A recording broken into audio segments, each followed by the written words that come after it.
नमस्कार. जय महाराष्ट्र.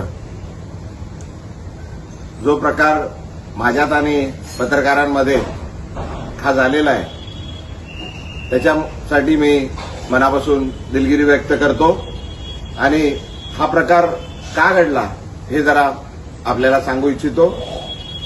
ज्या दिवसापासून मी शिवसेनेत प्रवेश केलाय त्या दिवसापासून एकदम वाईट शब्दात आणि शिव्यागाळ करून मला जे अपमान करत होते तरी पण मी सर्व अपमान सहन केले. तरी सुद्धा आज सकाळी परत एक पत्रकार मित्र आले होते. मी त्यांना हात जोडून विनंती केली की बाबा याबद्दल आपण कुठलंही मला विचारू नका. जे मला काय बोलायचं होतं ते मी सर्व बोलून झालेलं आहे. आता कृपा करून काय बोलू नका.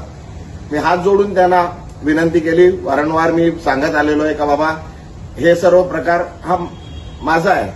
मला आपण जे शिव्या देतात आहे ठीक आहे, पण माझ्या परिवाराला, माझ्या मुलीला, माझ्या पत्नीला, माझ्या वडिलांना, माझ्या परिवाराला आपण जे वाईट बोलताय, शिव्या देतात आहे त्यापासून त्यांना जरा लांब ठेवा असं मी त्यांना वारंवार विनंती करत आलोय.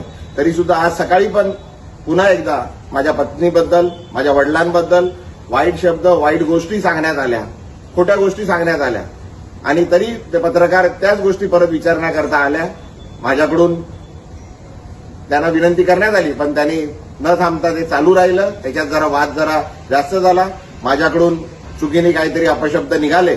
मी त्याकरता पुन्हा एकदा त्या पत्रकारांची आणि पूर्ण पत्रकार समूहाची मनापासून दिलगिरी व्यक्त करतो आणि हे का होतंय हे मी आपल्याला सांगितलंय.